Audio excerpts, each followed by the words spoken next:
Ko Alison Balance tēnei. I'm your MC for the evening. I'm a natural history writer, a broadcaster, a beach walker, a diver, and a big fan of the deep blue. But I've never been as deep as we're going to go tonight. With me, virtually, we have three fabulous guests who will be taking us down, down, down to the deepest places on Earth. By the way, the very bottom of the ocean is Challenger Deep at the southern end of the Mariana Trench, and that's in the Western Pacific near Guam. I had to look that up. 10,935 metres. It's very dark down there and the pressure is bone-crushing. Our very own Kermadec Trench goes to more than 10,000 metres as well. I will introduce our fabulous speakers very soon, but first, let's have a karakia to start with. Tokua te wairua ki a reri ni kina taumata. Hai arahi I a tātou mahi. Me tā tātou whai I ngā tikanga a rātou mā. Kia mau, kia ita, kia kore ai e ngaro, kia pupari, kia whakamoa, kia tēnei, tēnei, hui ai, te tai kie. Allow one spirit to exercise its potential, to guide us in our work, as well as in our pursuit of our ancestral traditions. Take hold and preserve it, ensure it is never lost, hold fast, secure it, draw together, affirm. Kia ora everyone, if you're new to this, a big hello. If you've joined us before, you'll know how this works. We'd love for you to introduce yourselves to us in the chat. We love hearing from you and learning where you are tuning in from. The chat box is accessed via the text bubble icon, which is at the bottom of your screen. That should bring up the chat panel on the right-hand side. We look forward to meeting you. A bit of background about Sea Week, Kaupapa Moana. It's New Zealand's annual national week celebrating the sea, Te Moana. It's coordinated by the Sir Peter Blake Marine Education and Recreation Centre. Now, Sea Week's pinnacle of events occurs annually at the beginning of March, but Sea Week's year-round mission is about exciting and inspiring all New Zealanders to renew their connections with the sea. That's why Sea Week is hosting this Ngā Kōrero webinar series, in which we explore different topics to emphasise the diverse connections and interactions that we all have with the sea. It's a reminder that our daily lives actually are intertwined with the health of our ocean environment. If you're interested in any of the previous webinars that have been recorded and are available to watch at any time on the Sea Week YouTube channel, that's an easy thing to do. This webinar is also being recorded, so you can watch it again later or share it with others. A huge thanks, of course, to our longtime supporters of Sea Week and the New Zealand National Commission for UNESCO for making this webinar series possible. Let me properly introduce tonight's talented lineup of deep sea scientists. First up, we'll hear from Ryan Howard. Ryan is currently working towards his PhD at the University of Technology, AUT. He's been fascinated by squid biology and intrigued by the deep sea from a young age. He went on to study octopus camouflage for his master's degree and then travelled here from California to specialise in squid sensory ecology. Next up, we're going to hear from Dr. Thom Linley. Tom specialises in deep sea demersal fishes. Those are the ones found living close to the bottom, from 4,000 metres deep and deeper. That's a long way down. Tom's current role is curator of fishes at Te Papa. He came over here from the UK, where he completed his PhD using autonomous vehicles for observing the world's deepest fish. Looking forward to hearing about that. Our final speaker will be Dr. Katrin Bolstad. Kat is Associate Professor. She's Deputy Head of Ecology at AUT, Auckland University of Technology, where she runs the Lab for Cephalopod Ecology and Systematics. She's originally from northern Minnesota, and her career has included describing isopods for the Smithsonian. But her focus is now on deep sea cephalopods, that's squids, octopuses, and their relatives. She studies squids of all sizes including the very largest. She has examined over 30 giant squid specimens, as well as colossal squid. Amazing. Now, after all the speakers have presented, I'll ask them your questions. So send us your questions at any time using the Q&A function, which, like the chat, is also on the bottom of your screen. So let's get started. First up tonight is Ryan Howard, who's going to set the scene for our dive into the deep sea. He's presently studying how deep sea squid use their vision in the dark, open ocean at the AUT Lab for Cephalopod Ecology and Systematics. He's been intrigued by squid ever since he first dissected one at elementary school. That's a pretty cool thing to do at elementary school. And a career highlight and a dream come true was leading the dissection of a 4 to 5 metre long giant squid when he was out on the Niwa research vessel Tangaroa at the Chatham Rise in 2020. So Ryan, I'm going to hand it to you to take it away. Awesome. Thank you so much for that introduction. And let me just switch over to share my screen. All right, hopefully that's working. Perfect. Kia ora, everyone. So yeah, my name is Ryan Howard, and I'm a PhD student at AUT in the lab for Cephalopod Ecology and Systematics. So here's a picture with me and the team that I'm a part of. And our team specifically focuses on deep sea squids. And New Zealand is actually kind of a hotspot for deep sea biodiversity. And so here we have a picture of New Zealand, and it actually has the 4th largest exclusive economic zone in the world. And for a lot of human history, we kind of thought of the deep sea as this kind of barren wasteland, very flat. But the truth is that there's a lot going on down there, and especially a lot in New Zealand. And so here we can see a couple of the major features that are around New Zealand, like the Challenger Plateau, which can go up to 1,000 meters deep, the Campbell Plateau, and then of course we have a couple trenches around New Zealand as well, including the Kermadec Trench, which is the 5th deepest in the world. And so, as I was saying earlier, a lot of human history, we kind of thought of the deep sea as just barren, flat, not too much going on. But those thought processes started to change around like the 1930s. We have the explorer William Beebe and his pilot Otis Barton. And they constructed this metal sphere that they called the bathysphere that was kind of connected to a long line. And in August 15th, 1934, they descended half a mile down into the ocean's depths. And when they were down there, they got a chance to see a lot of really crazy looking creatures. And so this is kind of a depiction of some of those things that William Beebe saw later on, some that have still haven't been seen to this day. But of course, our technology has evolved since then. And so now we have machines like the remotely operated vehicle Doc Ricketts, which you can see here on the left, that's operated by Mbari out of California. And then the human occupied vehicle Alvin, which is run out of Woods Hole, that's been doing dives since the 1960s. And so over the past 60 years or so, there's been a lot more research on the deep sea and being able to get a lot more information and facts from the deep sea.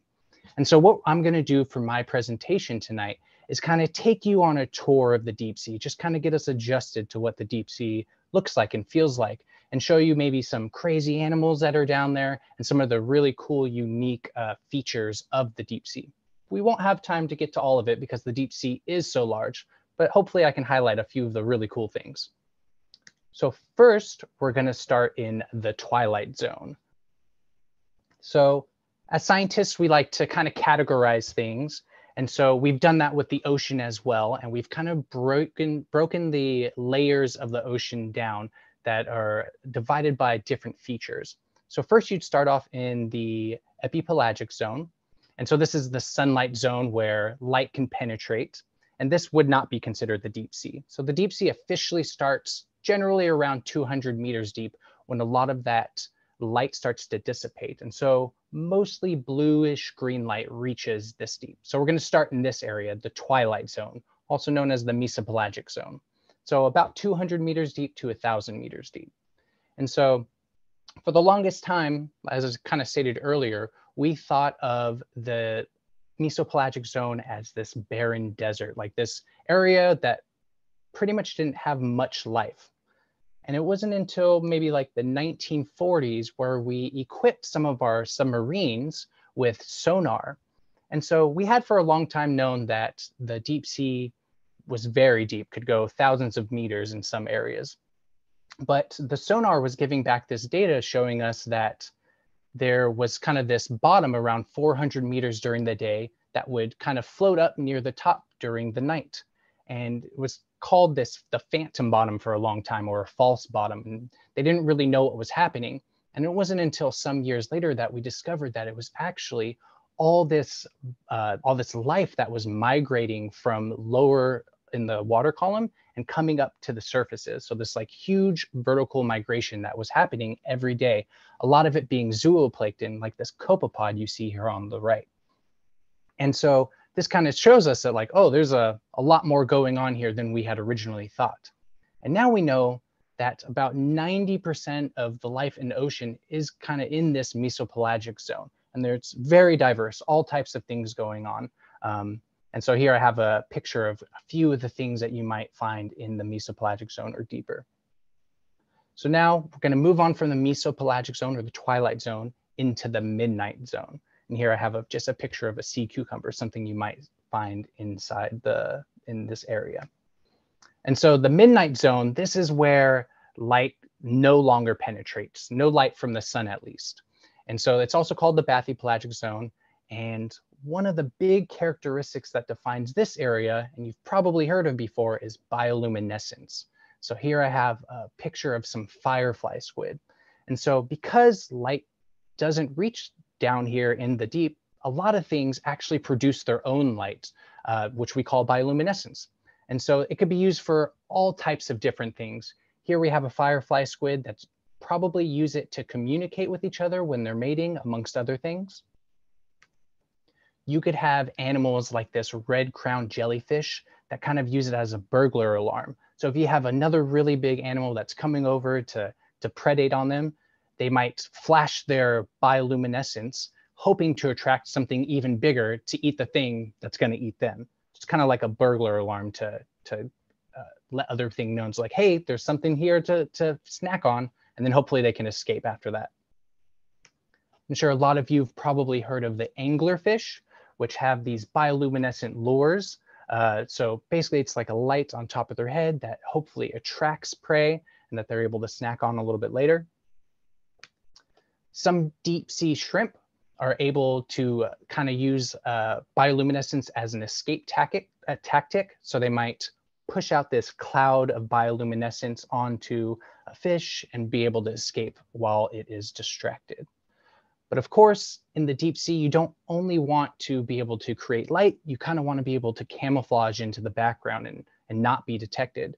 So there's a few different ways in order to do this as well. So first up, we have the vampire squid. Obviously, I work with squid, so I'm going to try and sneak in as many here as I can. And so a vampire squid, you'll notice, is all red. Well, as I said earlier, no light really penetrates this deep, and that includes red light.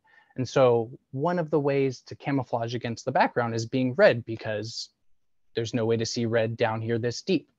And so while we can see this vampire squid right now, that's because whatever the ROV or HOV that's taking a picture of it has some lights on it, so we can see the red, but generally this would appear as black.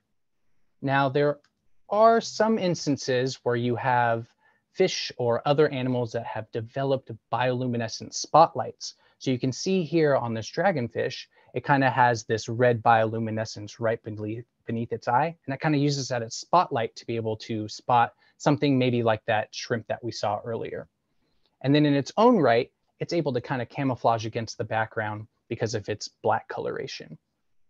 And then finally, another way to be able to kind of hide from any potential predators is to just be see-through, completely translucent. So here we have a glass octopus that's demonstrating that. And now I've shown you kind of a few of the animals that you might see within the pelagic zone. And so when I'm saying the pelagic zone, that's kind of just in the open water. But of course, there are benthic areas, so places where the ground, the seafloor is. And so I'm going to show you kind of a couple locations for the seafloor. And so one of, I think, really unique places are brine lakes. So here I have just a short little video just to demonstrate it, because I think it really captures it when you see a video rather than. See a ring of mussels living around the edge of this pond. I'm trying to shut off the sound here. Give me 1 second. There we go. So here we have a brine lake, and this is an area of where the salinity is 3 to 8 times more dense than other open water, and so you can see the brine lake kind of forming right here. And the way that these ecosystems are developed is that there are chemosynthetic bacteria that use the hydrogen sulfide and methane in the area in order to create life. And so things will predate on them, like mussels, or have a symbiotic relationship where they're able to live off of each other. And then this brings in other animals as well. So we'll continue this video a little bit. You can see the brine lake right here. And these mussels have kind of formed around that lake. They're living off the chemosynthetic bacteria. And then this attracts all sorts of other predators. And it kind of creates a whole ecosystem. Could see a ring. And then the next area that I want to show you is our deep sea corals. So these ones are pretty cool too. And so you generally, when you think of deep sea corals, you're probably thinking of, near shore, maybe in Hawaii, really beautiful, next to the sunlight. Well, these deep sea corals are a little bit different. They actually don't need sunlight to survive, and they survive rather on marine snow. So that's kind of like dead carrion that's floating down from higher water levels. And so it's drifting down, and that's what they're feeding on here. And they are still quite beautiful. And so, yeah, these can be pretty deep and live very long. So black corals, there have been some found that live up to 4,000 years old, and some reefs have been around for over 40,000 years. So they're very unique, and just like other coral systems, they attract a lot of different animals and are really cool. So now we're going to move on from the midnight zone into the abyss. So the abyss is from 4,000 meters to 6,000 meters deep. And this is also called the abyssopelagic zone. And so kind of similar to earlier when we talked about brine lakes, here we have something called hydrothermal vents. So like brine lakes, hydrothermal vents start off by chemosynthetic bacteria. So this is bacteria, again, kind of taking off different chemicals from the hydrothermal vents in order to build this community. Then from there, we have other animals like these tube worms that form a symbiotic relationship with the chemosynthetic bacteria. And then you have crabs and other animals, and a whole community is built just around these vents.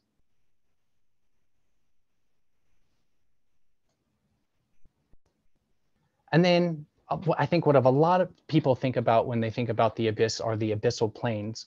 And so this is what I think most people think when they think of that kind of desert area. But the truth is the abyssal plains are pretty unique and have a lot of animals in their own right, and a lot of biodiversity.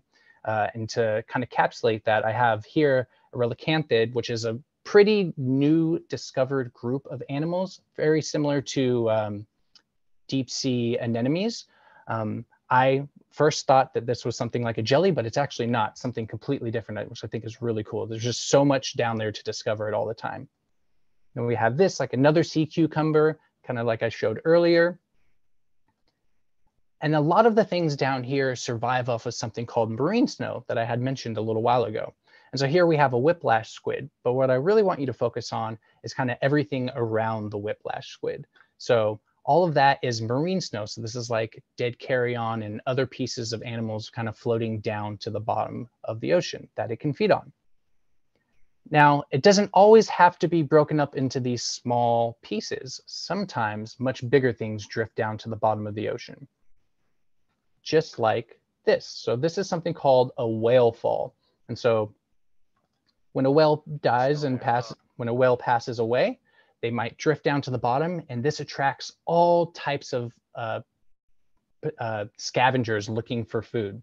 So they come over here and kind of devour the whale over a long period of time. So here you can see some moose octopuses, some rat tails right here.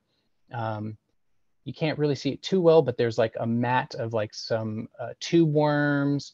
Bacteria starts to develop and break down the bones. Yeah, and so these can be really hot spots for activity when they happen.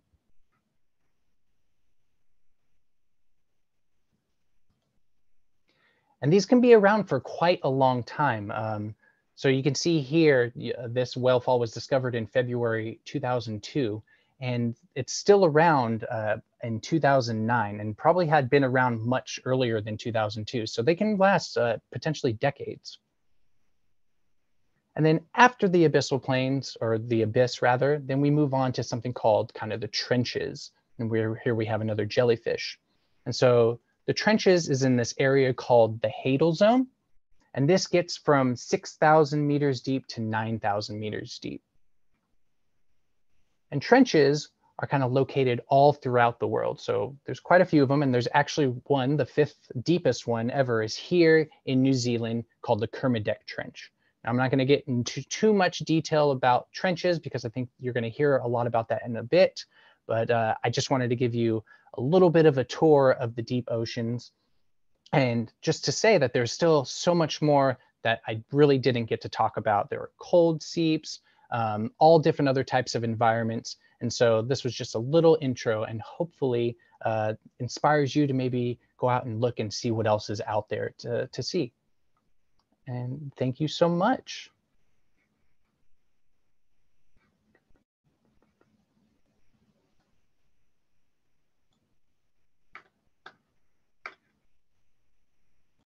Kia ora, Ryan. That was terrific.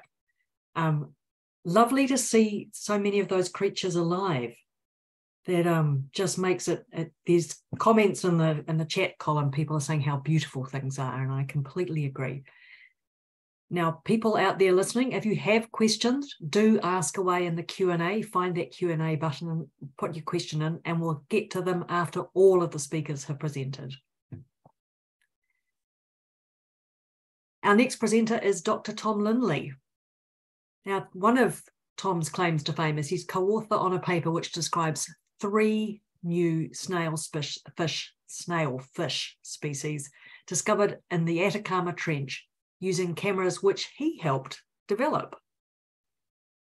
Thom is also the creator and co-host of the Deep Sea podcast, which shares insights into cutting-edge deep sea science, technology, and tales of adventure at sea. And Thom commented to us earlier that he's the fish filling in tonight's squid sandwich, since our presentation is going from squid expert to fish expert to squid expert. So take it away, Thom. Yeah, thank you. I sound sort of semi-serious with that, with such a good introduction, but yeah, unfortunately, here is me using the word anus on a multi-million-dollar documentary. So I'm not taking myself too seriously. I tend to mess things up. But hi, so I've been working with deep sea fish for about the last decade because I'm old. And I've been lucky enough to be involved in a lot of firsts. What really gets me up in the morning, what really makes me excited about this is I will put my equipment down to a place that no one has ever been before. That data comes back. I put it on my computer. I am the first human eyes to look at this place, and then something swims into shot. And I'm the first person to see a life form we didn't know exist. And that's really what gets me up in the morning. That's just so exciting. So I like to send cameras down to see the animals in situ. I think a lot of deep sea creatures, a lot of our perception of them is based around how they look when they come up, how they look when they're preserved. And so I think you get a much better feel for them when you see them in situ. And I just wanted to say there's lots of elements to my job. Anyone who's considering getting into marine science, I would count as a marine biologist. That is the end product, is the study of biology. But there's engineering. We've got to build these things that take us down this deep. They've got to do something when they're down there. So there's got to be some coding. There's statistics, there's maths. You've got to do graphs when you tell everyone about it, but it's not as horrible as everyone makes it out to be. And there's even drama and art. I do my own scientific illustrations. And this right now is presenting, this is more like drama than science. So there's loads of other skills that pulls on for anyone who's interested in getting into marine science. Oh, I got the wrong one active. There we go. So what I want to chat with you guys tonight is how to be a deep sea fish. A lot of the ideas of how horrible deep sea fish can be, they're not doing that to upset you. They're not doing that just to be horrible. There's actually really good reasons why they look the way they do and why they look so different from shallow water fish. So I'm going to teach you how to be a deep sea fish, how to be successful in the deep sea. So as I say, whenever you read about the deep sea fish, you tend to get these sort of BuzzFeedy, clickbaity articles, and the same words keep coming up over and over again. Nightmare inducing, that's a classic one. Hell on earth, I think that's particularly egregious.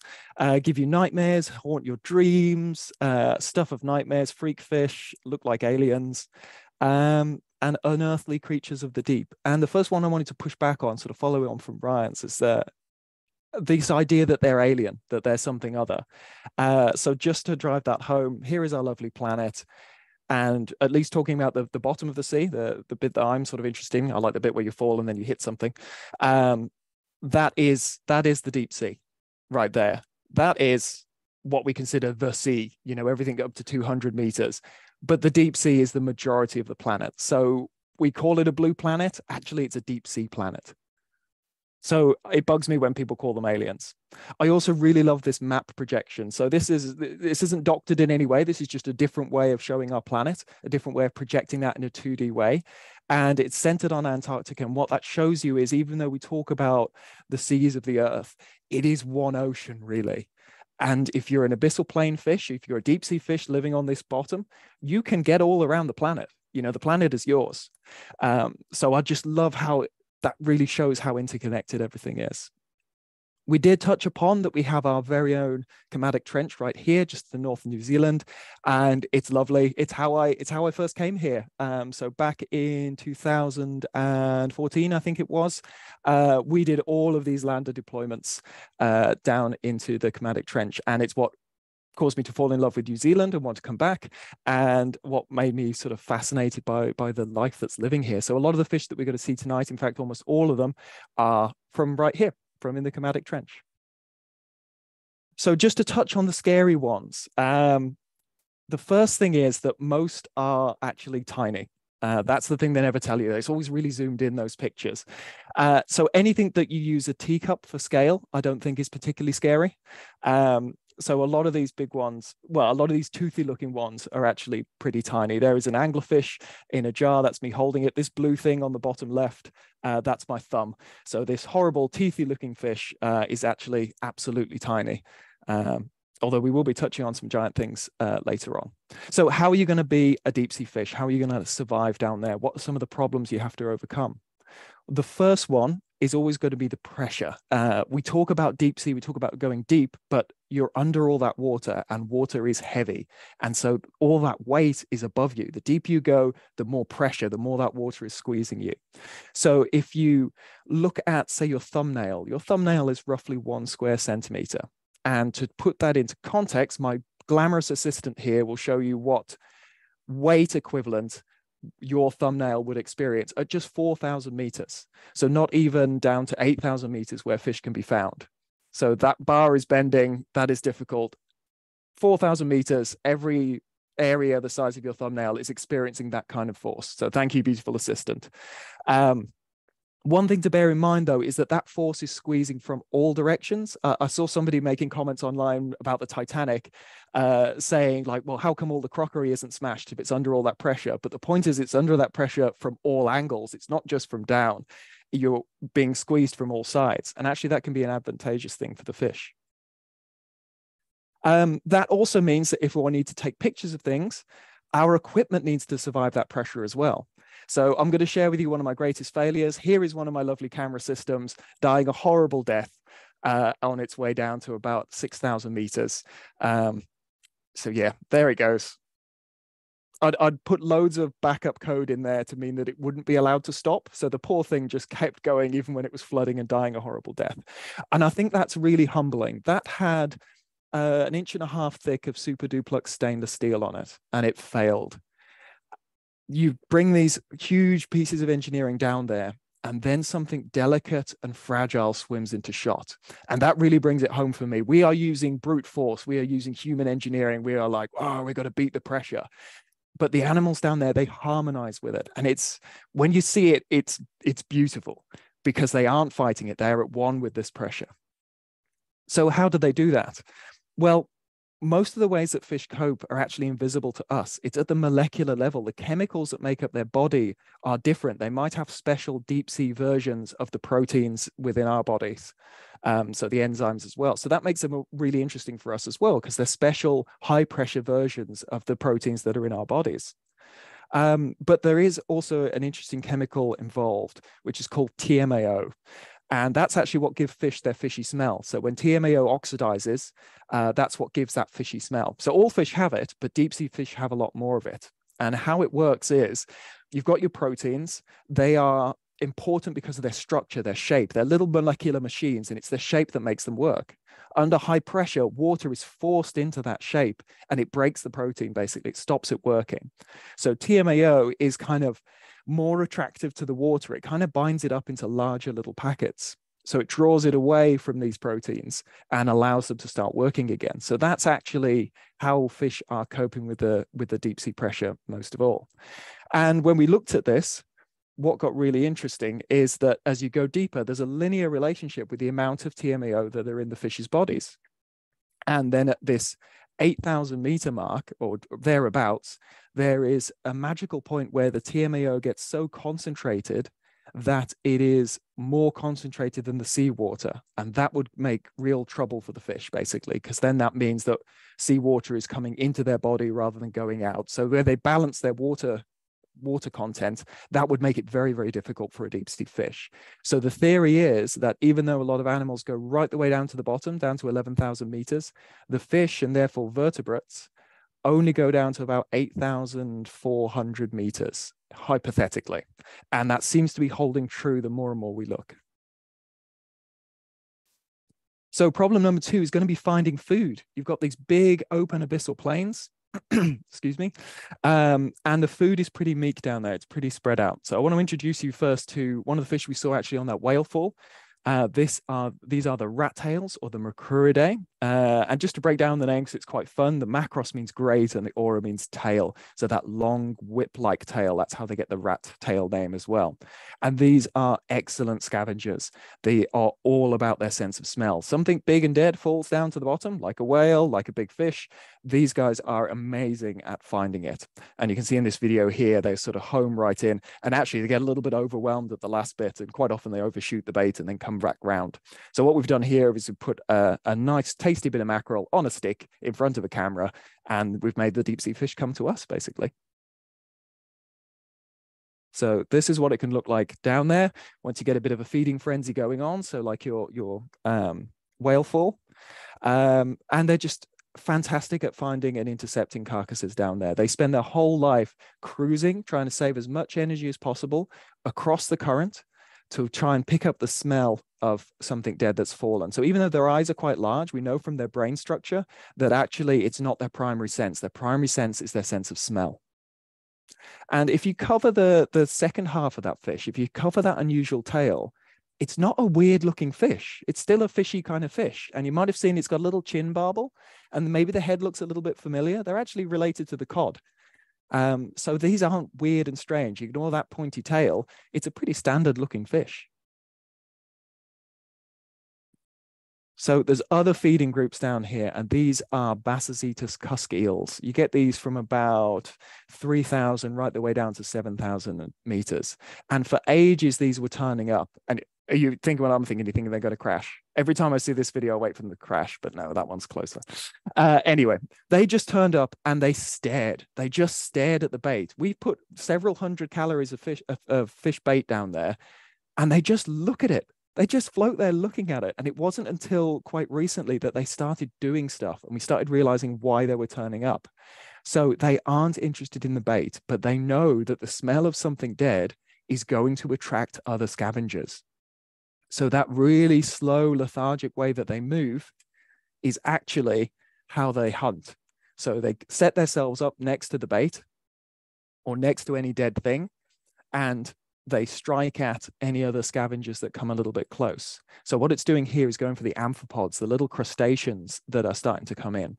And they do have eyes, but they seem to be almost vestigial once they're in the adult form. Sometimes they have skin growing over them.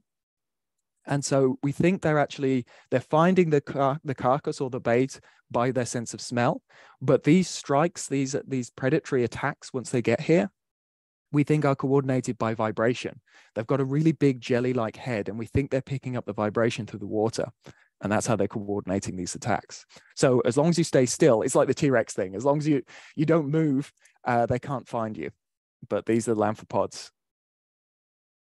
They just slurp them up. So another way you can make the best of finding food down there is to have a really big mouth. And that's what you see with a lot of the sort of scarier deep sea fish. Basically, you want to have a big mouth so you can swallow as bigger size range of food as possible. And that's how you make your living down there. So these are arrowtooth eels or Synaphobranchidae, and the symphus means grown together, and the branchia means gill. So basically, they have their gills coming really close together under their neck. And the common name, which is a little bit metal, a little bit gnarly, is the cutthroat eel, because they thought it looked like their throat had been slit. So that's a bit piratey. So you can end up with eel feeding frenzies as well. And like I say, a big jaw means that you can take quite big prey. So even some eel on eel murder going on down there. But there is a sacrifice to make. If you have a big jaw, it's not very strong. So even though they look like snakes, they actually eat a lot like snakes as well. They need to be able to swallow their prey whole. And so when faced with something too big to swallow, they've got no biting force. They can't chew. So they look like angry sock puppets when it comes to actually trying to eat something that's a bit too big. They also do this great thing where they reverse out the same way they come in. It's a very eel way of escaping.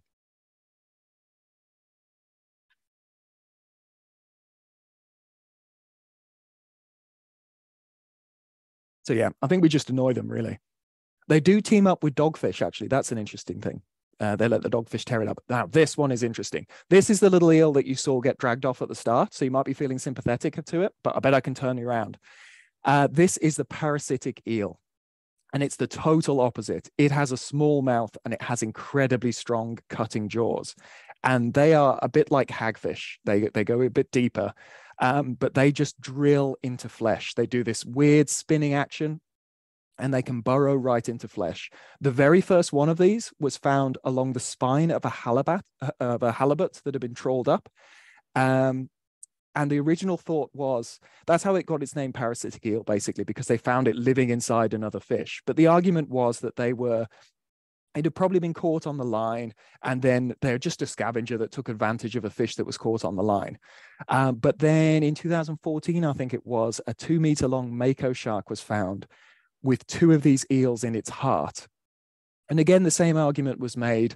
Well, it was caught on a line and the scavengers took advantage, but there was scar tissue. It had started to heal. And when they looked at the gut contents of the eels, it was just blood. So if they'd eaten their way in, there should have been flesh in there as well. So that cute little eel that got carried off at the start that maybe you felt quite sorry for, it's pretty gnarly. Maybe you don't feel so sympathetic now. Here's another one. So this is the deep sea lizardfish.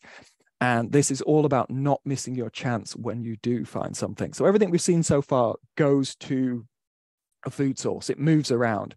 These guys are the masters of just staying still, of staying put. So they'll lie motionless. They might only feed once or twice a year. So they're saving their energy as much as possible. They're called a lizardfish, which is pretty obvious. It looks quite lizardy. If you see the fins as well, they sort of sit up on their fins like their legs as well. So Bathus means deep and Saurus means lizardfish, lizard, sorry. And the great thing about these is they stay still on the bottom. They're waiting for something to just get a little bit too close. But if they're going to grab it, they really need to make sure that they succeed, basically, that they can eat what they grab hold of, because they might not get a chance again for 3 months. So they have teeth on their jaws, as you would expect, but they also have teeth on their lips, teeth on the roof of the mouth, teeth on the tongue, teeth down the throat, and they're teeth that move. They bend in, but they don't bend out. So it's all about, if they get hold of something, they are not giving it up. They're going to swallow it. The other cool thing about these guys, because they don't move around, they don't meet a lot of other fish, so they don't meet much food, but they don't meet much partners of their species. So actually reproduction is difficult for these fish as well. And they're simultaneous hermaphrodites to overcome that. So any two of these fish meet, they can reproduce. Another issue is that there's very little food. So only about 1% of the energy from the surface makes it down to the deep sea. So you've got to be really, really energy efficient down there. So one way of coping with that is to actually build your body really cheaply, to not use too much energy when you're putting your body together. They don't need to be as muscular as shallow water fish. You see, they're not moving really quickly. They're sort of conserving energy that way. So a lot of their body is a watery gel, and even bones and other hard parts are reduced. Quite often it's just the teeth, but the actual skeleton has been greatly reduced. So their bodies are really cheap to grow. There's not much energy in them, which luckily for them means they're not great eating. So that probably keeps them protected from humanity, really. We like to eat them. So it's not usually a problem, though, because they're supported by the water. The water around them supports their jelly-like bodies, unless you're pulled up in a trawl. And this is Mr. Blobby. This is famous. Mr. Blobby's a local. It's weird. This picture has floated around so much that it's kind of been lost where it came from, but it was a Niue expedition. It was the Northans trip here. So Mr. Blobby, the famous blobfish, the meme, is actually a New Zealander. So it won the Ugliest Animal Award. It's the deep sea fish that most people know. But when they're supported by the water, they're not super attractive fish, but they're not horrible. They're not this poor, deflated, gross looking thing, which is why I like to send cameras down and see deep sea fish in situ, see that that's the right context to see them in, not what we've done to them when we bring them up. Another way of getting around very little food is to really save your energy. So I'm sorry about the shot being a bit grisly, but this is one of those rat tails we looked at earlier. And the liver of one of these can be 1/3 of the animal's body weight. So they can live for 40, 50 years, and they spend their whole life eking by and saving into the sort of energy bank that is their liver.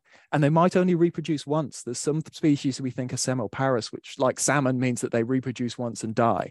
So they spend 40 to 50 years eking by enough energy just to reproduce once, which is also why deep sea fish are incredibly vulnerable to fishing or anything else that's likely to cause high death rate, because their generation times are so slow. One thing you might have noticed about a lot of the fish we've looked at is they all tend to have these long eely bodies. They have these long whip-like tails. And these are two totally different families here. These are two quite different relations of fish, and they've both come to the same conclusion. They've both come to these tails. And they're not fast, and they're not very maneuverable, but they are energy efficient. These are the tails of fish that cruise, that just slowly go along looking for food, covering as much ground as possible, burning as few calories as possible. So this is what an average day in the deep sea looks like. This is the kind of energy levels for these animals. I haven't slowed this video down. It is in a slightly low oxygen environment. This one was from the Atacama Trench. But this is what the deep sea is like. This is the kind of hustle and bustle. This is rush hour in the deep sea. So they're really conserving their energy. Their movements are very deliberate and very careful. But we haven't touched on yet the record breaker, the deepest fish. The hadal snailfishes. So we touched upon the trenches earlier and how the abyssal plain is all joined up. It's all one planet, but then the hadal trenches are kind of all separate. They're like little islands, little communities. And time again, a little fish has entered one of these trenches and has become a new species in there. And it's the only fish down there. It's gone deeper than every other fish. There's something about this group that makes them exceptionally good at colonizing those trenches. And we think there's about 15 species so far. We're finding new ones all the time. But time and time again, the deepest fish in any place, and certainly the deepest fish in the world, is a little pink snailfish living beyond every other fish. So I like to end on these ones because they are the antithesis of what you consider a deep sea fish. I know I'm biased, but I think they're cute. Like they're tiny as well. We've put the camera really close for this one. They only get to about a foot long.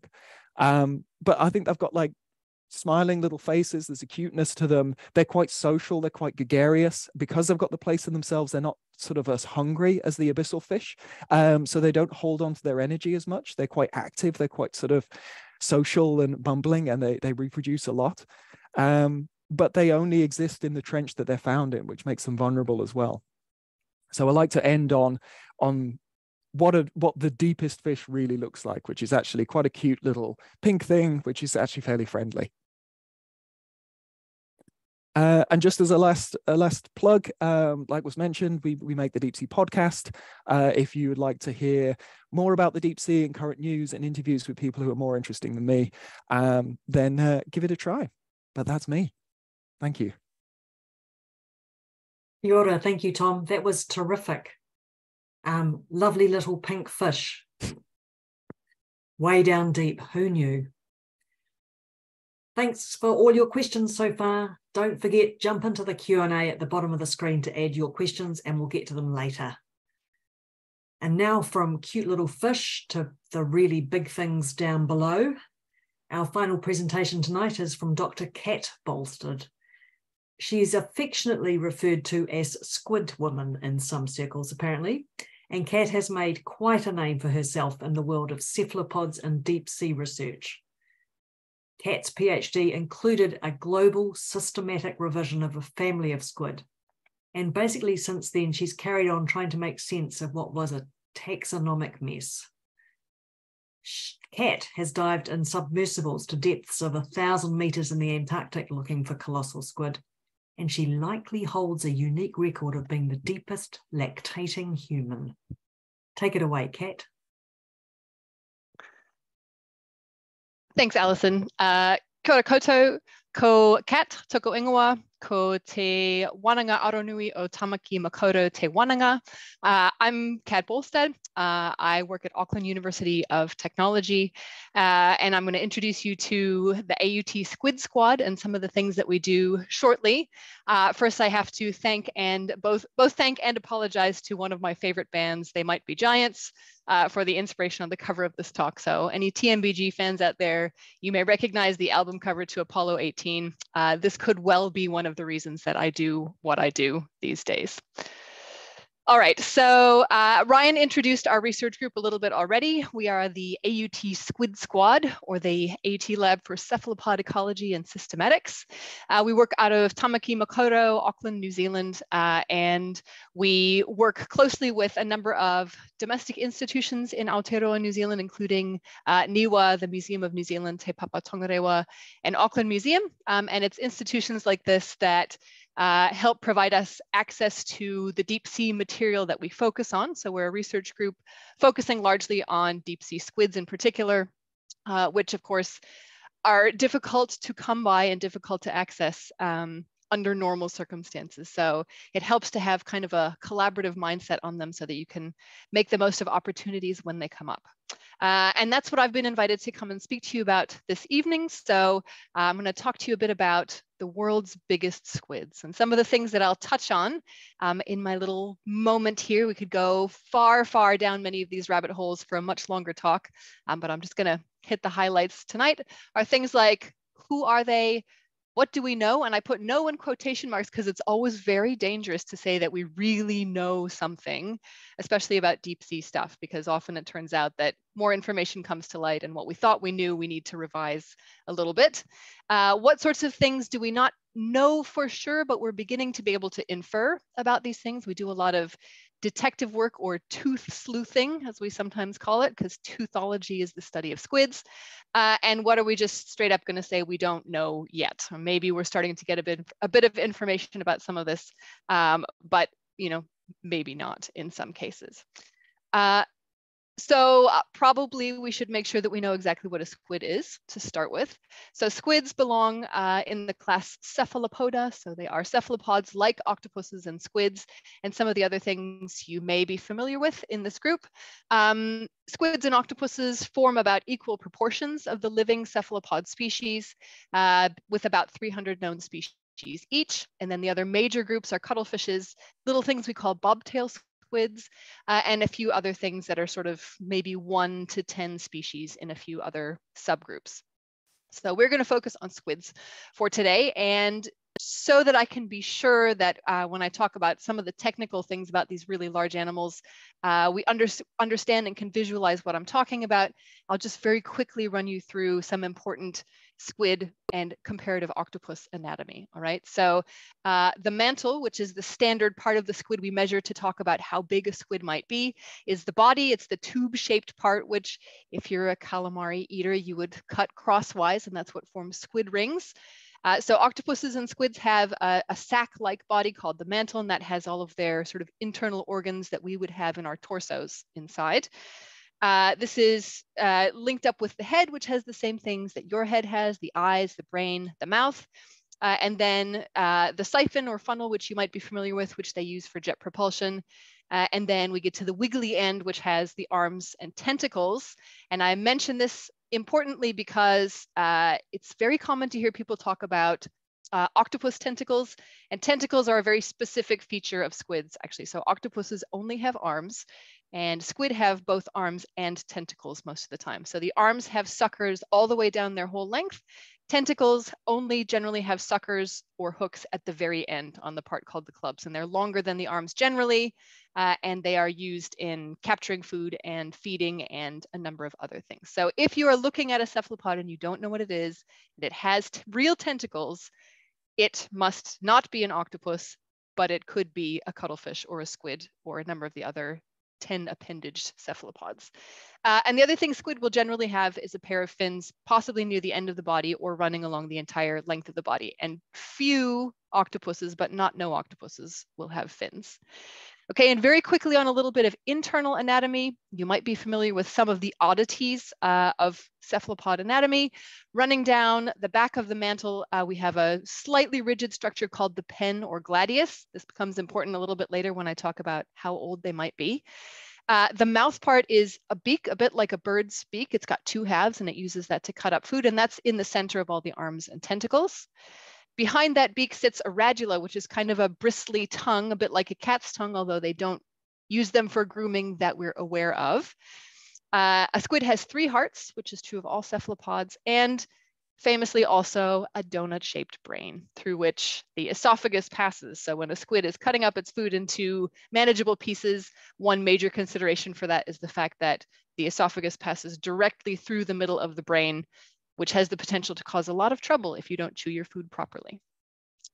Okay, the one universal truth between all octopuses and all squids is that octopuses have flat, fleshy suckers without any kind of hard armature in them, whereas a squid will always have hard sucker rings and or hooks within the suckers. So next time you're looking at a washed up cephalopod on the beach, you can give the suckers a little poke and determine immediately whether you've got an octopus or a squid on your hands.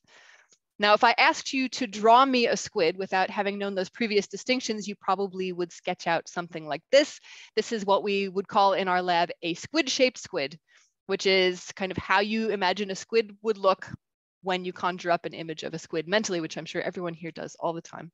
But I wanted to mention this because Brian did a really great job of providing a little overview of some of the ways that animals in the deep sea try to avoid being detected by other animals in the deep sea that might eat them, right? So deep sea animals, especially ones with soft bodies that would make a tasty meal for someone else, have a number of strategies that they might employ that assist them in not being detected by other things. So evolution has favored a couple of repeat tricks. Some of those which cause some of the squids to not look like squid-shaped squids are the use of light organs, the use of being transparent or translucent, the use of dark red or sometimes black coloration.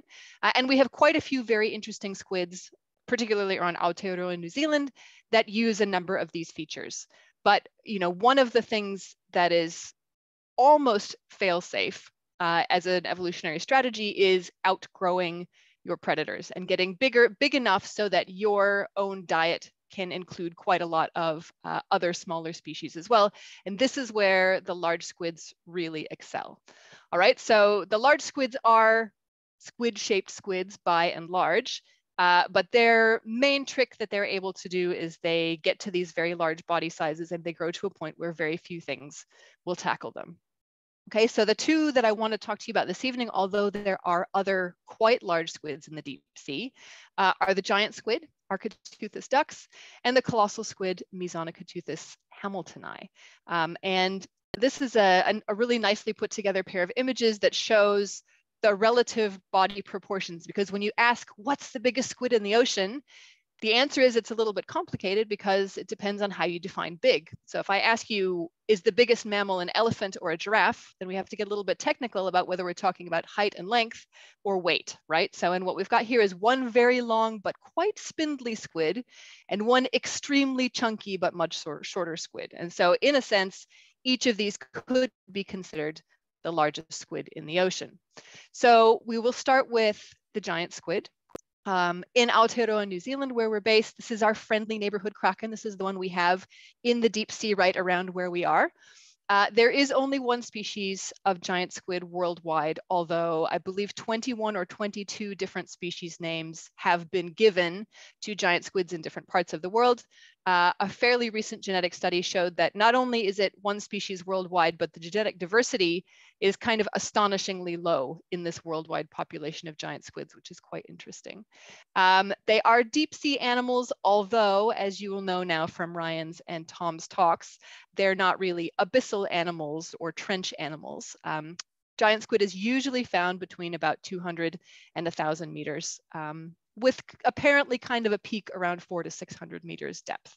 So you're still not going to encounter one, a live, healthy adult, if you're out swimming in the oceans, no fear there.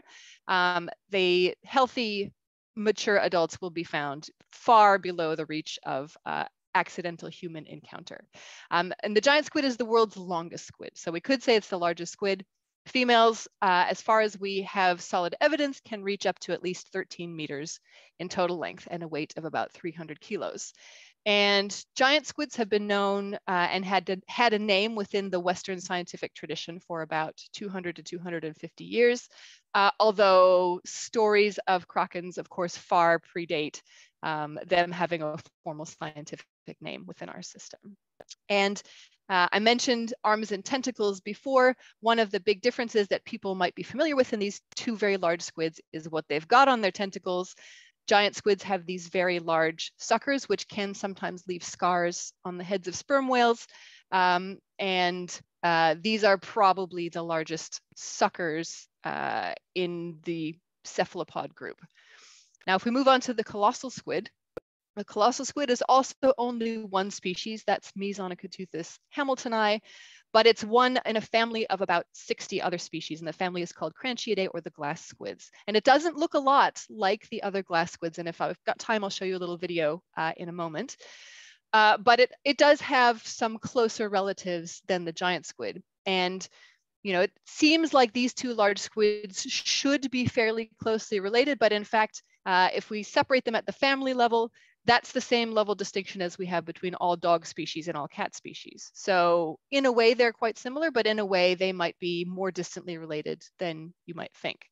The colossal squid is only found in Antarctic waters. So this is not our friendly local neighborhood kraken. We will not accidentally encounter these in Aotearoa. And we don't know as much about its depth preferences because we've simply encountered far fewer specimens of this animal. We don't do as much investigating in the deep sea in the Antarctic, and so far attempts to have a good look at it have been foiled by the fact that it doesn't seem to want to be observed, so far at least. And the colossal squid, as I mentioned, is it's a very chunky animal. It's a bit shorter than the giant squid, maxes out, we think, at around 7 meters, but it is the world's heaviest squid so far and tops out perhaps around half a ton or maybe a bit more. And this one's been known to science for about 100 years and was first described from specimens recovered from the stomachs of sperm whales that had been hunted in the Antarctic. So I'll talk in a moment about the fact that sperm whales are actually some of our best samplers and best sources of information for these animals. And if we look at the tentacles of the colossal squid, particularly if you've been to the Te Papa Museum in Wellington, you might have seen they have this attention-grabbing array of hooks, which can in fact swivel 365 degrees in either direction, set on those tentacles. And they actually have hooks on their arms as well.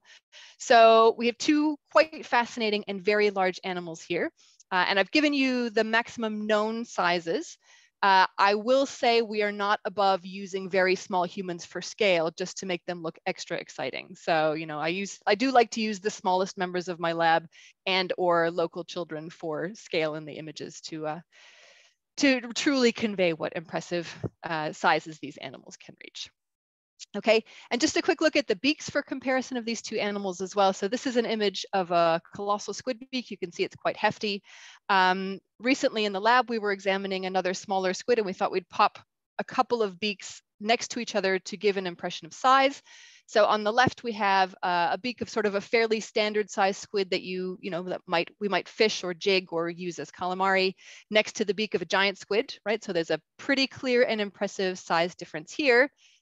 And then we add the beak of a colossal squid of about, we think, the same life stage. And you can see who's likely to be doing a better job of chewing their food and perhaps to be tackling more interesting prey items as well. All right, so I had my pick of so many images of the classic battle between the giant squid and the sperm whale to include in this presentation. And you know, this is a battle that has captured human imagination and attention, certainly for centuries. And there is some truth. Whales will eat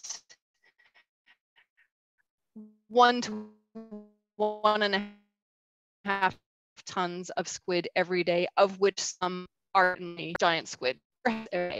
Whales are diving and foraging. They are, you know, something that they probably would tackle if they could because they get a little bit more bang for their buck that way. And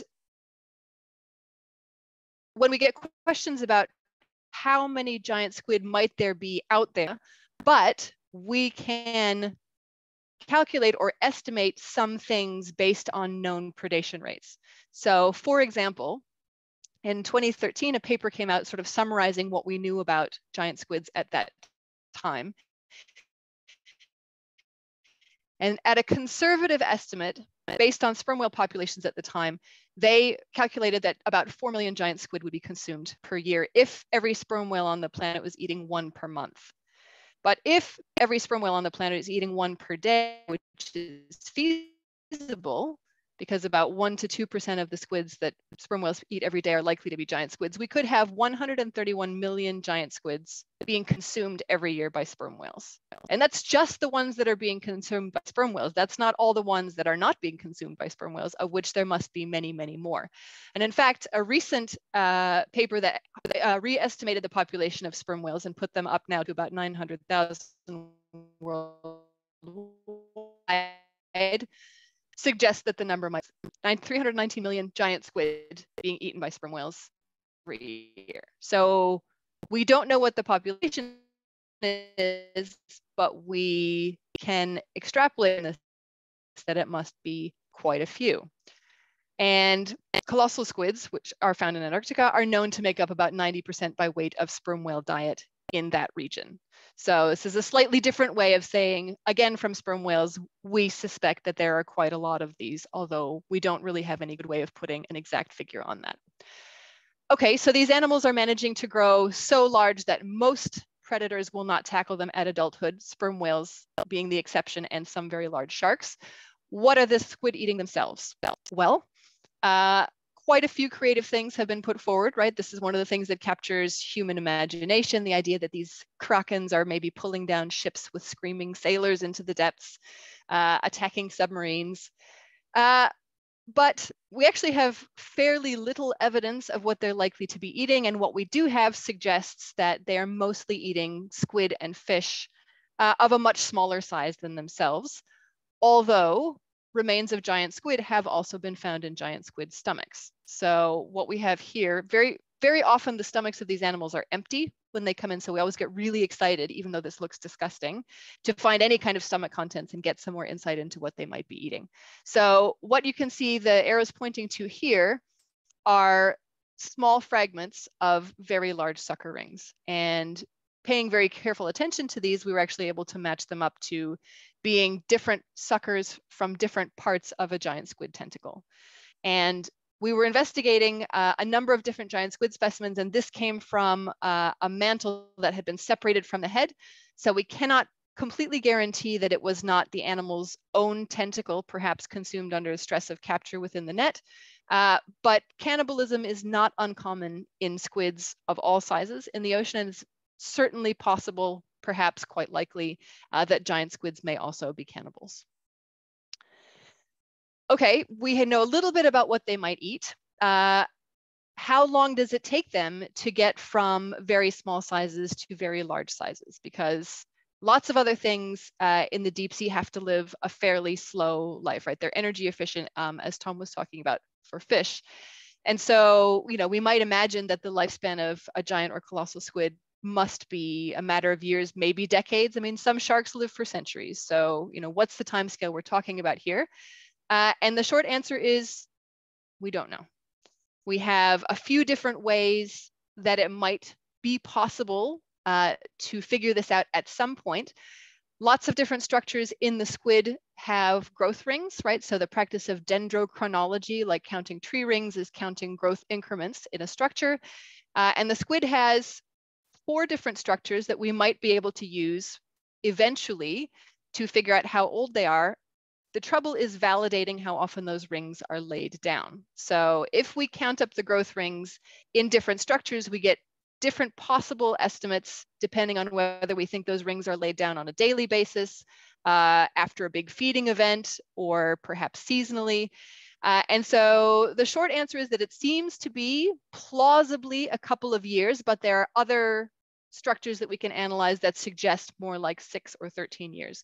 13 years would be a very long lifespan for a cephalopod. Most cephalopods live quite a fast lifespan, and they would, well, lots of species of shallow water cephalopods complete the life cycle in 9 to 12, maybe 18 months. And some species of octopuses are known to go a bit longer. But a couple years ago, observations were made by Mbari that, you know, completely blew everything out of the water, so to speak, when they observed an octopus brooding her eggs for 53 months in the Pacific Ocean. And they know that it was the same individual because she had specific scars on the body that could be used to verify that it was the same animal. So what we know about most cephalopod life cycles is that they spend perhaps a quarter of their lifespan brooding, the females do at the end. Now, if that's true, that immediately puts this octopus lifespan, which is far beyond the lifespan that we had predicted for nearly any cephalopod to date. So just, you know, when we think we might be getting a handle on things, some other new piece of information comes up that shows we might have to go back to the drawing board, or at least revise what we think a little bit. Okay, so what about squids brooding? Are they brooding things for a long time? We don't know. There are some deep sea squids that brood their eggs. We think that the giant squid and the colossal squid probably make gelatinous egg masses with lots of little tiny eggs inside that they might set free to drift in the ocean until the babies hatch. But up until the early 2000s, the idea was that, you know, maybe they'd make an egg mass that was about maybe 2 or 3 meters in diameter. And then this egg mass was photographed off the Poor Knights Islands in northern Aotearoa, New Zealand. And this egg mass turned out to belong to an arrow squid. And an arrow squid is about that big at maturity. So if an arrow squid that is maybe 50 centimeters is creating a 2-meter egg mass, how big is the egg mass of the giant and colossal squid? We don't know, but it would be very fun to find out. The babies of giant squid were just described recently for the first time. And in fact, we know very little about these animals in between these tiny sizes. So these are about 1.5 centimeters in total length, and the large sizes where we tend to encounter them. The intermediate sizes, very poorly known. We don't know who's eating them. We don't know what they're doing. We don't even know where they are most of the time. So a lot of mysteries remaining here. And so, to sum up some of the things I've highlighted about what we do and don't know about giant and colossal squids. We know they're just geographic distributions, sort of. There's some question marks remaining about their depth distribution and where they are at certain life stages. Their maximum size, we think we know, but I will acknowledge that there is some debate here. So far, there is no strong evidence for the fact that they get much larger than the largest specimens we've seen. And that includes looking at beaks from whale stomachs. And we imagine that whales should be able to tackle the largest squids that there are. It's always possible that there's something out there so big that the whales are not going to tackle it. But the firm evidence that we have currently points to the maximum sizes that I've discussed in this presentation. Population, no idea, as previously discussed. We do have some idea of the limited predators that will take on a full-size giant squid or colossal squid. That seems to be limited to sperm whales and some of the larger sharks. Again, the mid-size animals, not really sure. Smaller life stages do get consumed by some smaller toothed whales and by some seabirds. As far as their own diet goes, we know a little bit about giant squid diet. There's certainly more to learn. Colossal squid, not a clue. We know that they sometimes will attack toothfish hooked on lines in Antarctica, but that is as far as our knowledge of colossal squid diet goes so far. Reproduction, we think they probably create these free-floating egg masses. We know a bit about how oceanic squids tend to reproduce. That's not a story for tonight because there could be children watching, so maybe another time on a different on a different evening. And as far as the lifespan goes, again, we have some indications of what the lifespan might be, but until we figure out a way to validate what those growth rings mean, that remains contested or up for debate as well.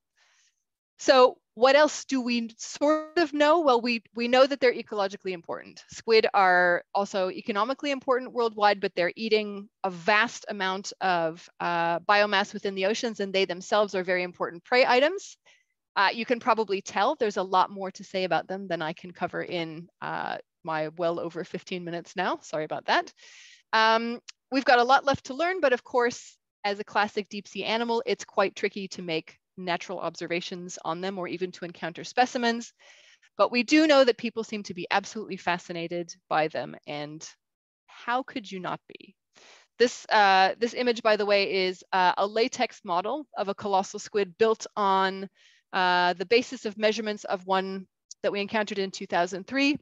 This was built by the Discovery Channel for their Animal Face-Off series and towed behind a boat and filmed to get an impression of what the colossal squid might look like in the wild. And we think the eyes were probably slightly exaggerated.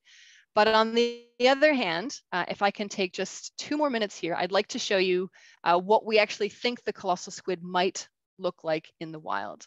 So these animals, both of these animals have only been encountered in the wild or filmed or photographed within the last decade to 15 years. You may recall that the giant squid was filmed alive in 2012 and was this beautiful sort of iridescent silvery gold animal. The colossal squid has been filmed a little bit alongside toothfish longline vessels in the Antarctic, but a small cousin of the colossal squid, and it looks like am I still sharing my screen? Yeah, can still see it. So small cousins of the colossal squid, which are other glass squids in the same family, are reasonably commonly encountered by places like Mbari working out of the Monterey Canyon. And so this is one of the colossal squid's closest relatives, and this is our best guess as to what it might look like for real if and when we're able to have a close encounter with it. So this is an animal called Teonius, and maybe the eyes on the model weren't exaggerated after all.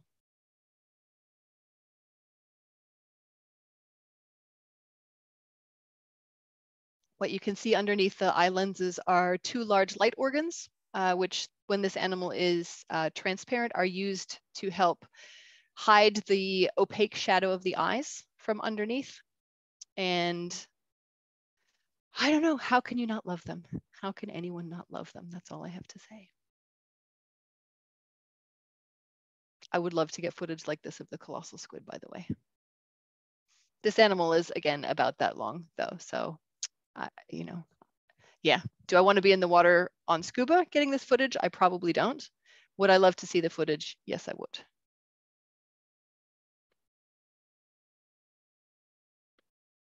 All right.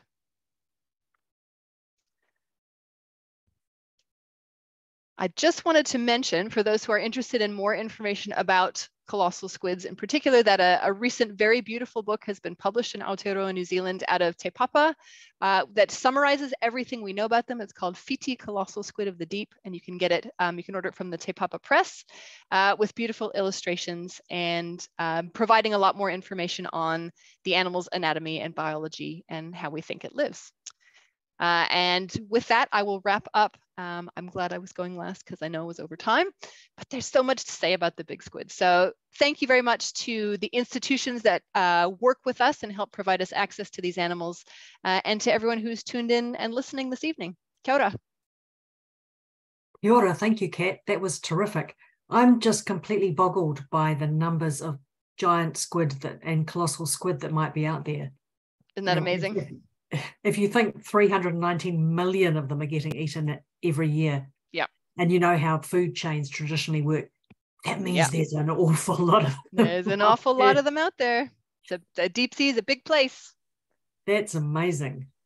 We have some questions. Let's just fire right into them. So let's start with a question from Natalie, which is one for Tom, because it's actually a fish question. Why do the deepest snailfish not have scales? It's not just the deep snailfish. It's something about the snailfish family. They're all scaleless fish, which isn't too unusual. Lots of fish have skin rather than scales. But I have a little pet theory that it is actually part of what's allowing them to colonize these deep sea trenches. They need to be able to cope with the pressure, but actually it's quite a different environment down there, and they're seismically active. It's what's actually created the trench, is these two tectonic plates coming together. So there's lots of earthquakes, and that means lots of sediment rolls down these hills, which is why they don't have such a hard time finding food, because that brings lots of material down, but it also smothers things down there. So actually life on the abyssal plains is really static and you can live a long time, but life in the trenches is quite dynamic and dangerous. You know, you get these landslides essentially, which can smother all the animals. So I think part of their advantage is that skinned jelly-like body. They can do gas exchange over it. They can actually breathe over their skin. So where other fish would choke and be smothered and their gills would be clogged, I think the snailfish can do a little bit of gas exchange over their skin, and it helps them cope with these smothering events when other fish would be knocked out. Thank you. That's fascinating. A question from Janie. Is it true that new species can evolve and disappear on a single whale fall? Anyone game for that? I could take a little crack at that, but feel free to jump in, Tom and Ryan. I think the average lifespan for a species across evolutionary history is about 2 million years. And so I'm going to say that on a single whale fall, it's very unlikely that you could have something become so different so quickly that we would consider it to be a new species. But there are absolutely new species discovered on individual whale fall sites all the time. And there are many species that seem to be, that remain only known from whale falls, and that certainly seem to be specialists on those types of habitats. So what might look like a new species to us almost certainly hasn't just evolved on that whale fall, but we might not have known anything about it up until that time. Terrific, thank you. Here's a question from Ian. What advice do you have for getting into the field of squid ecology research? You've just recently got into that field, Ryan. Do you want to offer some advice? Yes, I think I could take that one, since I just had that experience myself. So the way that I was able to find Kat is that in my master's program, when I was done with all my research, I went out to a conference and kind of was shopping around for PhD advisors. And I happened to meet Kat at that conference. So I think really getting out there and connecting with other people that are in the field. And you don't necessarily have to go to a conference in order to meet them in person. A lot of people like Tom and Kat are willing to talk with people. If you email them, they are very busy, but if they have a moment to reach back out to you and you guys can start a conversation about the type of research and the interests that you have that might work with what the lab is doing at that time. And so when I was back in the United States, I met with Kat. We discussed some topics that might be of interest, and we had something that aligned. And she was like, "Yeah, come over to New Zealand. We'll get you settled, and we'll get you working on a project." And here I am. And I'll just mention that it's very brave to go and talk to people at conferences and conference dinners. I had just seen Ryan do a very vigorous electric slide, which is an American line dance at that time. And so in some ways I knew who he was, but maybe not for the reasons that he wanted me to know who he was. Excellent. Here's a question that is basically for all of you. So we'll go around the room if you like. What are some of the weirdest animals you have the pleasure of seeing? Is a question from Austin. Would you like to start off with that one, Tom? Oh, Sarah, are you able to share the video? I just think it sums up so well. It's anyone who's watched Blue Planet 2 on their deep sea episode. That was a lot of our footage was shown on that one. And we were in the Mariana Trench. We put down a coring device, and on that coring device was a task camera. And the whole point of the camera was to just look and make sure that these tubes had gone into the seabed. It wasn't very exciting at all. And it was 3 a.m. and everyone else had gone to sleep. And it was me, my colleague Alan, and one of the technicians who was working on this piece of equipment, just checking that everything had gone okay. And during the shot, deeper than we think fish are meant to be able to go, something beautiful just swam into shot. And we gave it the nickname the ethereal snailfish. And it's definitely a new species. It's probably a new genus. And we've never caught one, so we've never been able to describe it. But that was the first time humans had ever seen it. And it was, I think my partner described it as it looked like the ghost of Christmas past. There we go. Just this came into shot where there shouldn't be fish. And it's just so delicate. It's so beautiful. And this is 3 a.m. and this engineer has just rolled back in his chair and gone, "Hey guys, you like fish? Look at this one." And we lose our minds and we're banging on doors and waking everyone up because this wasn't meant to be exciting footage. This was meant to just be checking those tubes went down. Oh, that's lovely. I think Sarah will probably share that video on the Sea Week webpage afterwards too, so that people can click on that after they've watched the rerun of this seminar.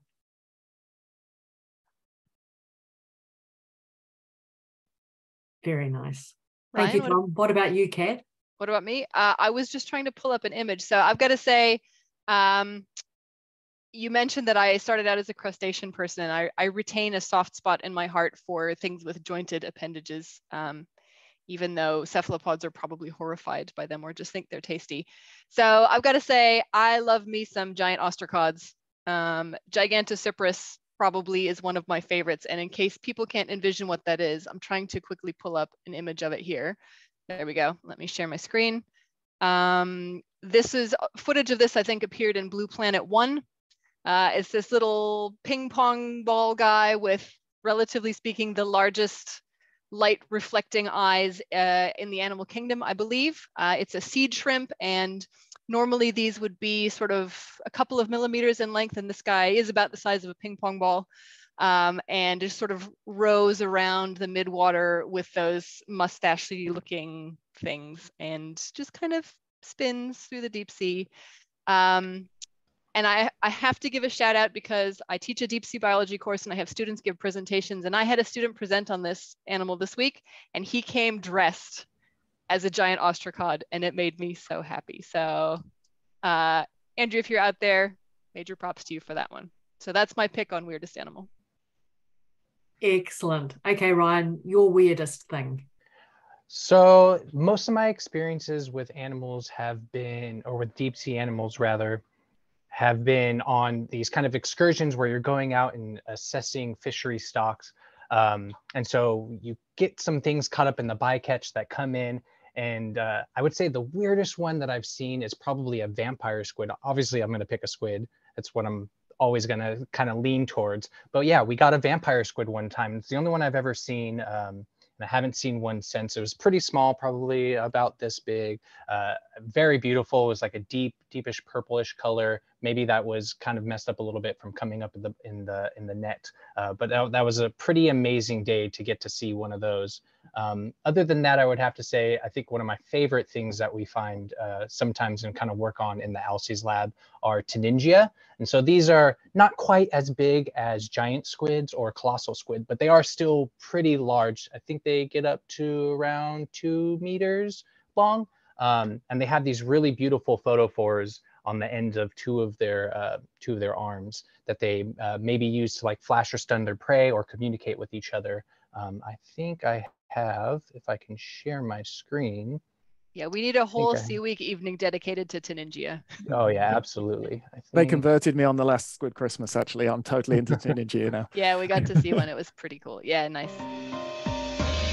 Yeah, and so this one was caught on camera, I don't think too long ago. Mm-hmm. And you can kind of see how effortlessly they're able to kind of swim through the water. But at the tip of the arms here, you can see these two photophores that they're kind of like flashing back at. I believe this is an ROV. So we'll just take a look here. And you'll see them flash at the camera in just a second, I believe, if this is the right video. Yeah, you can kind of see them right here. Yeah, so they're really cool animals, really beautiful. We're doing some research with them right now. So I would say that would also kind of top it as well. We could be here all night, so I might have to stop this because it's so interesting. We have heard about these incredible species, things that come in very big sizes, lots of beautiful things that come in very small sizes. I kind of wonder, we'll whip round all three of you again. What can you recommend we do to safeguard deep sea ecosystems, you know, to safeguard the place where these amazing creatures live? Yeah, I can start off with this one. So I think something that's been getting a lot of traction in the news lately is that a lot of corporations are starting to think about deep sea mining. You know, there's vast deposits of minerals that could potentially be mined for all sorts of things. But the truth is, we just don't know. We were starting to know a bit about the deep sea, but we just don't know enough about it to start that kind of destruction down there. And we wouldn't really know exactly what we would be messing with and what we would be potentially losing by kind of messing up that environment. So I know a few countries have recently put a stop on deep sea mining. And if we can kind of get that to spread out to quite a few more countries, I think that would be something that could really help out like future research in deep sea. Because if that starts to happen, it's going to really hamper the kind of information that we're going to be able to gather over these next few years. And this decade is actually considered by the UN the decade of deep sea exploration. So we, really want to be able to start doing that and hopefully not destroy the environment before we have a chance to really look at what's down there. Yeah. Tom, do you want to go next? Sure. I would say that we need to stop thinking about the deep sea as a separate thing, as the lovely sea with turtles and seals and things in it, and then this other deep sea thing. What we do has a direct impact on the deep sea. When we were doing the expeditions that were going into the deepest trenches, totally unexplored places, we found more plastic bags than animals in some places. We were involved with naming a species Plasticus because the very first specimen, the very first time we'd seen this animal, it had plastic in its stomach. And so we don't have a baseline for that animal anymore. We don't know what that animal is like without pollution impacting it. So that's the worrying thing. And again, mirrors onto deep sea mining. if we don't know how it was before, we have no way of knowing what we've done and measuring that. So I'd say the biggest thing is that we're all joined up. The deep sea is not another place. The things we do impact the deep sea, and often impact it more and in stranger ways. So that's just it. The deep sea belongs to us all, and have the same love for it as you do for your local beach, and defend it and have an opinion. You know, part of what we want to do is we want to tell you about these things so that you value them and understand that you have a partial ownership of this. These are your animals as well. You can be excited about the deep sea as well. It is your deep sea too. And so you get to have an opinion. Yeah, that's really nicely put. I was going to express a similar thing and just say, you know, I think to a lot of people, it feels like the deep sea is so far away and so remote and doesn't touch on our daily lives in any way. And there's so many things down there which are sold to us as, you know, nightmare creatures from the deep, that we don't feel any kind of empathy with these creatures. When we do hear about them, we think about them as movie monsters and, you know, things that are like, well, I don't want to know anything about that, or I'm terrified of that thing. Where, you know, they don't have anything to do with you. They're not causing any trouble for you. They're living their own lives down there, and they're living their lives in a habitat which is, forms 95% of the available living space on planet Earth. So, you know, we feel like the deep sea is far away and remote and empty, but if aliens would come to Earth and sample randomly 100 times in the habitats we have here, they might have to sample 95 times before they found anything from the land. You know, the deep sea it's not just big, it's that big, and it's that proportion of the planet. And it's also deeply involved in the regulation of climate on our planet in a way that we are starting to understand, but I think that it's fair to say many people don't have any idea about yet either. So the decisions that we make are not only impacting the deep sea directly, but are changing the way the deep sea functions. And that's, you know, playing a pretty dangerous game with our climate at a moment when we want to be quite careful. So I think appreciating the deep sea, if you're a person who's excited about it, sharing that with others and talking to other people about it and showing them these cool animals. And, you know, if you don't know very much about it and how daily actions, you know, can actually impact the deep sea, finding out how these decisions that we're making on land actually are impacting these ecosystems, and what things we rely on the deep sea for as ecosystem services that benefit us without us ever even really thinking about it. All really good. And responsible seafood consumption. Yes. Also, I just wanted to say, earlier I said the UN announced the deep sea research, decade of deep sea research. That's actually DOSI, which is the Deep Ocean Stewardship Initiative. So yeah, the UN is the decade for studying ocean life. So it's the ocean decade from the UN and the Deep Ocean Stewardship Initiative for deep sea research. Yeah. And DOSI do a great newsletter. So if you hop on their site, sign up. They if you want to know more about the deep sea, they gather up all the latest research every week. Yeah, and if you want to get involved, they publish opportunities to get involved all the time as well. So that's a great way to hear about ways to get directly involved in deep sea research. We'll get Sarah to post a link to that website on the Facebook page. Unfortunately, we have run out of time. I could spend all night here. You are getting rave reviews from our audience speakers.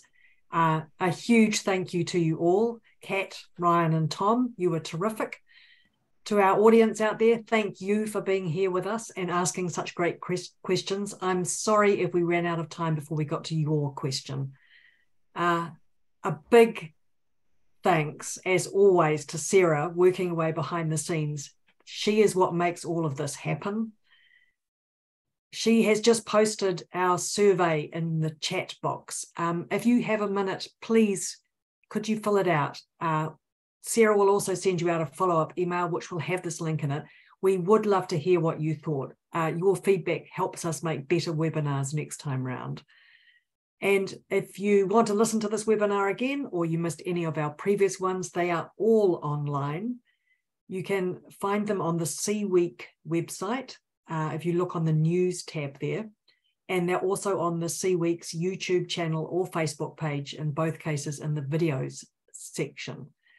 Now, we will be back with future webinars, so stay tuned. Before we just close for the night, a karakia. Ono hia, Ona hia ki te uru tapu nui, kia wātia, kia mama, te nākau, te tinana. Te wairua, te ara takatā, koiara e rongo, whakairia aki ki runga, kia tina, hui e, tai kie. Tai kie. Now remember, toi moana, toi tangata, healthy seas, healthy people. Thanks for your company, everyone. Ata Marie, good night. Stay safe. Pō Marie.